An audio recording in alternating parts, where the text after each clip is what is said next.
If you're dealing with probate in Hayes County, the process can feel really confusing, especially if there's a house involved. Let me explain how probate works here and exactly what to expect step by step. My name is Nate Clark. I'm a probate-focused real estate agent in Central Texas. I help heirs and executors sell inherited real estate every single week. So in plain English, probate is the legal process to validate a will, if there is one, appoint somebody to manage the estate, to deal with paying debts and expenses, and to distribute assets, including real estate. In Hayes County, probate cases are handled through the Hayes County courts, and while probate law is statewide in Texas, the expectations and processes are very localized. When there's a will and a named executor, typically the court is going to require the executor or administrator to come in and be present at the hearing in person. The hearing is generally short. It takes about 10 or 15 minutes. It's administrative, and it's really just focused on granting that legal authority to the right person to be able to act on behalf of and for the benefit of the estate of the deceased, usually family member. Once authority is granted, the estate can begin taking actions. Because you typically already have to be in Hayes County and in San Marcos in person for the hearing, this presents a great opportunity to check off two boxes at once. Many families choose to attend the probate hearing and then go and meet with an experienced probate realtor at the house. This gives you an opportunity to walk the inherited property, take a look at what the condition's like, if there are any repairs, updates, or improvements that should be done, do an in-depth market analysis, and discuss what some options are for the estate moving forward and what a possible plan of attack and timeline might look like.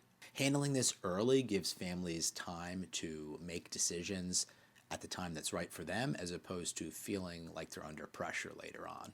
After the hearing, the court issues what are called letters testamentary if there is a will, or letters of administration if there is no will. These are what actually grant the executor or the administrator the legal power and authority to act on behalf of the estate, to sign documents, to talk to the bank or financial institutions, to hire a realtor, to have a title company open title, to accept an offer, close, sell the property. You get the picture here.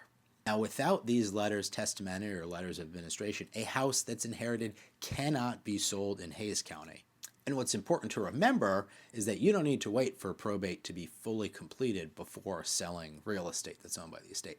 You just need to have the legal authority, which means going to that hearing and getting those letters testamentary or letters of administration. Typically in Hayes County, probate can take 3 to 6 months if it's a straightforward case with a will and there isn't real estate involved. When there's a house involved, that usually takes more like 6 to 12 months. Obviously, things like missing heirs, disputes, creditors, and other factors can extend that timeline and cost more money. Most Hayes County probate cases allow for independent administration. What this means is that the executor or administrator can act on behalf of the estate without having to go back to the court and double check on every single decision that they're making, like hiring a realtor, working with a title company, listing the house for sale, or accepting an offer. The court generally doesn't oversee pricing the home, selecting a realtor, or working with a buyer. So mistakes that I commonly see are acting to sell a home before somebody in the estate actually has the legal authority to do so, delaying decisions due to uncertainty, assuming all heirs must approve the sale, using an agent without probate experience, and not understanding timelines. 100% of these issues can be avoided with the right guidance early on in the process. If you're dealing with a probate case here in Hayes County and there's a house involved, getting clarity on the process sooner rather than later can make things go a lot smoother and minimize those headaches wherever possible. If you're already coming into the area for a probate court hearing, that can be a great opportunity to meet, walk the property, discuss some of your options. I'm here to help whenever it will be helpful for you. All of my contact information is down below.